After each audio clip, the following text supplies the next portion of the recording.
औज़ुबिल्लाहि मिनश्शैतानिर्रजीम बिस्मिल्लाहिर्रहमानिर्रहीम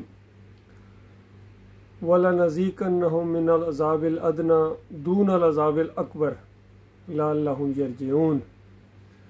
ये कुरान की आयत है और बहुत ही काबिले गौर आयत है। मालिक फरमाता है कि उस बड़े अज़ाब से पहले, बड़ी पकड़ से पहले, यानी या मौत की शक्ल में आए या क़यामत की शक्ल में, दुनिया के अंदर अज़ाब अदना के कचौके लगाए जाएंगे, कोड़े बरसाए जाएंगे। और वजह यह है लअल्लहुम यरजिऊन, ताकि हमारी तरफ पलटें, हमें अपना अकेला माबूद माने और अपनी ज़िंदगी के मकसद को समझें। कितना सादा दीन है। अल्लाह ताला ने सूरह अल-बय्यिना के अंदर भी बताया, वमा उमिरू इल्ला लियअबुदुल्लाह मुखलिसीन लहुद्दीन हुनफा व युकीमुस्सलाता व युतुज़्ज़काता व ज़ालिका दीनुल क़य्यिम। सादा सी बात कि बिल्कुल खालस करके, यकसू हो के अपने मालिक और खालिक की बंदगी करो, सलात कायम करो और ज़कात का इंतज़ाम करो। ये सीधा सादा दीन है। बताओ फिर ये कहाँ से आ गए? अल्लाह के अलावा दूसरों की पुकारें, दूसरों की नज़रों न्याज़ें, दूसरों के चढ़ावे पंडारे, वास्ते वसीले, तावीज़ गंडे, पीरी मरीदी, उर्स मेले, ये जमहूरियत का पूरा सारा मुशरकाना निज़ाम, ये कहाँ से आ गया? ये कहाँ से लेकर आ गए? ये किसने तुम्हें बहका दिया है? फरमाया ये बात साबित करने के लिए कि हम अकेले हैं। इनको हर साल डेढ़ बाद एक बड़ी आजमाइश में डाला जाता है, फिर भी ये अल्लाह की तरफ रुजू नहीं करते हैं। कहीं मालिक फरमाता है कि अगर तुम्हें ये ईमान की दावत, तौहीद की बात पसंद नहीं है और कुफ्र और शिर्क के ऊपर डटे रहना चाहते हो, तो हम पूरी तरह कुदरत रखते हैं कि तुम्हारे ऊपर से अजाब नाजिल करें, तुम्हारे पाँव के नीचे से अजाब नाजिल करें, या टुकड़ों में, ग्रोहों में बांटे तुम्हें और एक की ताकत का मज़ा दूसरे को चखाएं। ये सूरह अल-अनाम के अंदर इन 3 अजाबों का जिक्र है। तो आज जो उम्मत मुसलमान जिस अजाब की ज़िल्लत के अंदर पड़ी हुई है, ये तीसरा अजाब तो बहुत खौफनाक इनके अंदर आ रहा है। ग्रुप बंदी, पार्टियाँ, फ़िरके, मसलक, और एक जमात सियासी आगे आती है, वो दूसरों को जेलों में ठोंसती है, अपने बदले लेती है, इंतकाम लेती है। और वो उसी वक्त कह रहे होते हैं कि उतना ही हाथ रखो जितना कल तुम्हें फिर बर्दाश्त करने की हिम्मत हो। फिर जब उनकी बारी आती है तो वो अपना इंतकाम लेते हैं। फिर ये आजकल ये जो जलसे जुलूस पूरी दुनिया में निकाले जा रहे हैं, ख़ासकर ये पाकिस्तान के अंदर ये TLP का जुलूस और उसके ऊपर क्रैक डाउन, इससे पहले तहरीक इंसाफ वालों के साथ भी यही हुआ, दूसरी पार्टियों के साथ भी ऐसा होता रहता है। ये वो अल्लाह के अजाब की शक्लें हैं। और इस वजह से है कि ये शिर्क छोड़ो। ये जो शिर्क है, अल्लाह के अलावा दूसरे तुमने इलाह बनाए हुए, ये तुम्हारा असल जुर्म है। पूछते हैं हमारा जुर्म क्या है?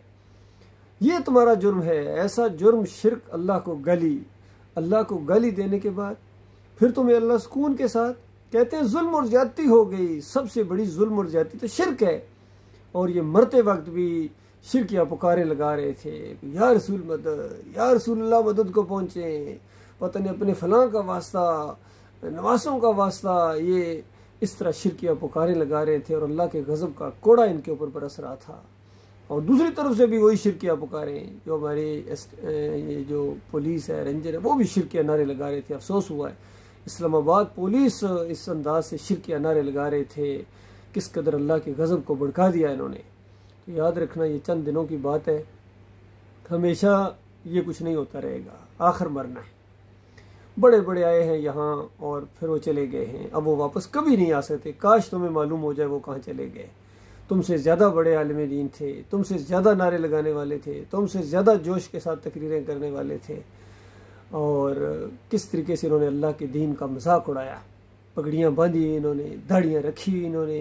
इनके मदरसे देखो, इनके हुलिये देखो, इनकी शक्लें देखो, किस तरह दीनी रूप में आए हैं और दीन के ऊपर ये कमाया इन्होंने। जब छापे पड़ते हैं इनके घरों से, इनके दफ्तरों से, किस तरह माल बरामद होता है, जो लोगों की शिरनियाँ, ये जो नजराने वसूल करते रहते हैं। और ये आज कोई नया मामला नहीं है, इससे पहले भी यही हुआ था। ये तो पीरों का हाल है, जो पीराने पीर हैं उसके साथ। अरब की तारीख पढ़ो, जिसका हवाला दिया है डॉक्टर मसूदुद्दीन उस्मानी रहमतुल्लाह अलैह अपनी तकरीरों के अंदर भी और अपनी ईमान खालस कि इस अव्वल के अंदर भी उसका फ़ोटो दिया है, किताब का नाम लिखा है नजूम ज़हरा। मैंने खुद अपने आँखों से वो किताब पढ़ी है, यानी वो जो चैप्टर है और वो जो वाक़या वो पढ़ा है।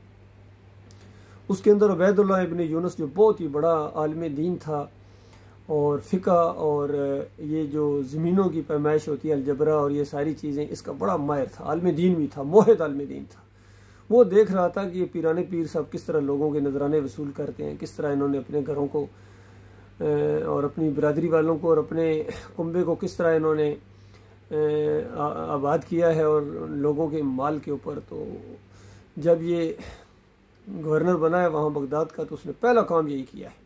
ये लिखा हुआ किताब के अंदर, पढ़ लो, कोई मैं अपनी तरफ से बात नहीं कर रहा हूँ।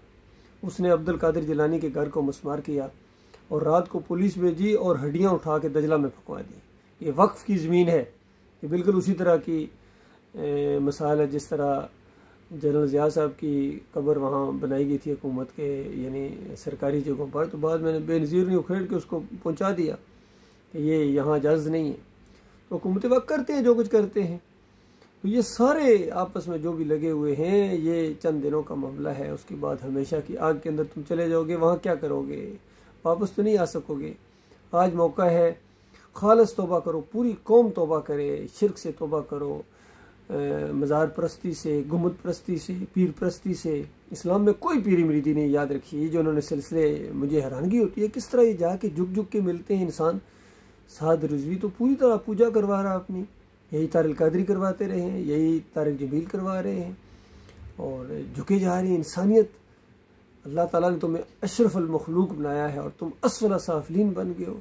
इंसानों को तुमने दाता कहा, इंसानों को तुमने मुश्किल कशा कहा, इंसानों को हाजत रवा और मुख्तार कुल कहा और उनके सामने झुके हो तकरीम और कहते हो सजदा ताज़ीमी है। ये शिरक है। इस्लाम में सजदा ताज़ीमी की कोई गुंजाइश नहीं, याद रखिए। और वो जो ख़ानदान याकूब अलैहिस्सलाम वो अल्लाह के सामने झुके थे, वहाँ से दलील पकड़ते हो।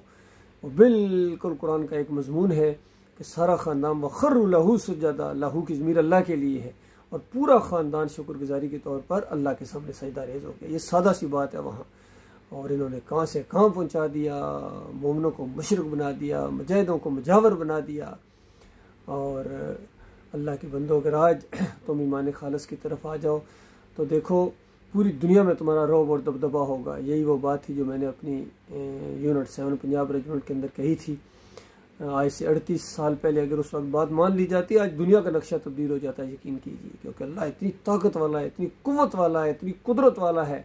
वो जिसके साथ हो जाए उसको कोई मगलूब नहीं कर सकता। और वो साथ छोड़ दे तो फिर तुम्हें कोई बचाने वाला नहीं है। याद रखना, जितने मर्जी नारे लगाओ, जितने मर्जी तुम तरक्की कर लो, मिसाइलों के अंदर, हवाई जहाज़ों की दौड़ के अंदर और एटम बम बना लो, कमांडो दस्ते बना लो, जब तक तुम ईमान को खालिस नहीं करोगे, तौहीद की तरफ नहीं आओगे, ईमान खालिस करके तौबा करो, माफ़ी मांगो, शिरक के रखवाले बनने की बजाय शिरक के दुश्मन बनकर उठो, फिर तुम्हें अल्लाह के यहाँ भी इज़्ज़त मिलेगी, जन्नत मिलेगी। वरना जो मरता जा रहा है आग में, जो मरता जा रहा है आग में अकीदे में ख़राबी की वजह से। इल्ला माशा अल्लाह। वक़ूलु क़ौली हाज़ा अस्तग़फ़िरुल्लाह ली व लकुम व लिसाइरिल मुस्लिमीन।